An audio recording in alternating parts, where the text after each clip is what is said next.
एक जेल है जिसका नाम है गुआंतानामो बे। ये क्यूबा के पास एक टापू है जहां पर अमेरिकी सेना का या अमेरिका का कब्जा है। अब उसने क्या किया है, इस जेल में, गुआंतानामो जेल में क्या किया, संसार भर से 600 लोगों को पकड़ करके उस जेल में डाल दिया गया है। आइए पहले हम गुआंतानामो बे जो जेल है और ये जो घटना है इसके बारे में थोड़ा जानें। क्यूबा के निकट स्थित इस टापू पर अमेरिकी नौसेना का कब्जा है। अमेरिकी सरकार कहती है कि ये लोग अमेरिका के दुश्मन हैं और न्यूयॉर्क में हुए 11 सितंबर 2001 के हमलों से इनका संबंध है। अनस जो एक कैदी है वो भी उन 600 लोगों में से एक है जिन्हें केवल संदेह के आधार पर पकड़कर जेल में डाल दिया गया। अधिकांश मामलों में गिरफ्तार लोगों के देश की सरकार को उनकी गिरफ्तारी और जेल में डालने की सूचना भी नहीं दी गई। अन्य कैदियों की तरह जमील के परिवार वालों को भी अखबारों के माध्यम से ही खबर मिली कि उसे भी जेल में रखा गया है। इन कैदियों के परिवार वालों, मीडिया के लोगों और यहाँ तक कि संयुक्त राष्ट्र के प्रतिनिधियों को भी उनसे मिलने की इजाज़त नहीं दी गई। अमेरिकी सेना ने उन्हें गिरफ्तार किया, उनसे पूछताछ की और उसी ने फैसला किया कि किसे जेल में डालना है, किसे नहीं। ना तो किसी भी जज के सामने मुकदमा चला और ना ही कैदी अपने देश की अदालतों का दरवाज़ा खटखटा सके। इन कैदियों के बारे में जानने के लिए एक अंतर्राष्ट्रीय संगठन एमनेस्टी इंटरनेशनल ने जानकारी प्राप्त की। क्या जानकारी प्राप्त की? कि इन कैदियों के साथ बहुत बुरा व्यवहार किया जा रहा है और अमेरिका के जो कानून हैं उनके तहत उनके साथ व्यवहार नहीं किया जा रहा है। और इन कैदियों ने क्या किया, भूख हड़ताल कर दी, क्योंकि जो अमानवीय यातनाएं उनको दी गई थी उसके खिलाफ उन्होंने भूख हड़ताल कर दी। अब वहां पे क्या किया गया, जबरदस्ती उनको नाक के जरिए भोजन उनके शरीर में पहुंचाया गया ताकि वो जीवित रहें, लेकिन जो यातनाएं थी, जो शोषण था, वो जारी रहा। और वहां पर जो स्थिति थी, जो एक अंतर्राष्ट्रीय संगठन है संयुक्त राष्ट्र संघ, उसने भी इस बात की पुष्टि की, एक स्वतंत्र जांच कराई और ये कहा कि इस जेल को बंद कर देना चाहिए, लेकिन अमेरिका ने उसकी भी बात नहीं मानी और ये स्थिति ज्यों की त्यों बनी हुई है। तो बच्चों, ये तो एक ऐसी स्थिति थी जिसमें एक देश के द्वारा दूसरे देश के नागरिकों के अधिकारों का उल्लंघन किया जा रहा है, उनका हनन किया जा रहा है। लेकिन अब हम एक ऐसी स्थिति देखेंगे जहां पर एक देश के द्वारा अपने देश के नागरिकों के अधिकारों का ही उल्लंघन किया जा रहा है और ये स्थिति एक राजशाही शासन व्यवस्था से ली गई है। और ये जो व्यवस्था है ये सऊदी अरब के अंदर पनप रही है या वहां पर चल रही है। अब वहां पर किस प्रकार हम देखेंगे कि वहां जो नागरिक हैं उनके अधिकारों का उल्लंघन सऊदी अरब की सरकार के द्वारा किया जा रहा है। आइए इन तथ्यों पर विचार करें। सऊदी अरब में एक वंश का शासन चलता है और राजा या शाह को चुनने या बदलने में लोगों की कोई भूमिका नहीं होती। शाह ही विधायिका और कार्यपालिका के लोगों का चुनाव करते हैं। जजों की नियुक्ति भी शाह करते हैं और वे उनके फैसलों को पलट भी सकते हैं। लोग कोई राजनीतिक दल या संगठन नहीं बना सकते। मीडिया शाह की मर्जी के खिलाफ कोई भी खबर नहीं दे सकती। कोई धार्मिक आज़ादी नहीं है। सिर्फ मुसलमान ही यहाँ के नागरिक हो सकते हैं। यहाँ रहने वाले दूसरे धर्मों के लोग घर के अंदर ही अपने धर्म के अनुसार पूजा पाठ कर सकते हैं। उनके सार्वजनिक धार्मिक अनुष्ठानों पर रोक है। औरतों को वैधानिक रूप से मर्दों से कमतर का दर्जा मिला हुआ है और उन पर कई तरह की सार्वजनिक पाबंदियां लगी हैं।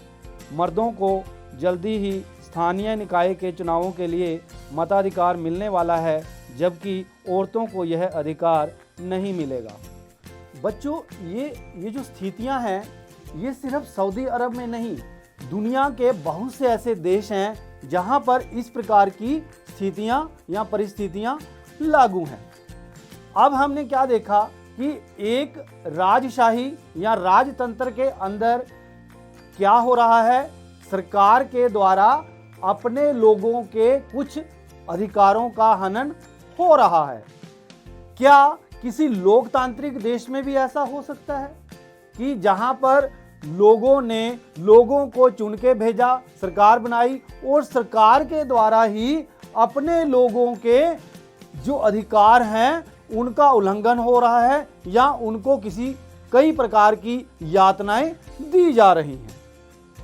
हाँ, ऐसे भी उदाहरण देखने को मिलते हैं जहां पर एक चुनी हुई या लोकतांत्रिक सरकार के द्वारा भी अपने देश के लोगों के अधिकारों का उल्लंघन देखने को मिला है। हम बात कर रहे हैं कोसोवो प्रांत की। कोसोवो यूरोप के अंदर एक देश है, युगोस्लाविया, उससे अलग हुआ एक प्रांत है और बाद में एक देश भी बना। हम वहां की स्थिति के बारे में जानेंगे। अब वहां पर क्या है?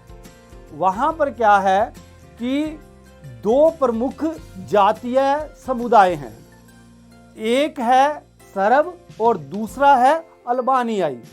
ये जो सरब है ये वहां पर क्या है, बहुसंख्यक हैं, और जो अल्बानियाई हैं वो अल्पसंख्यक हैं।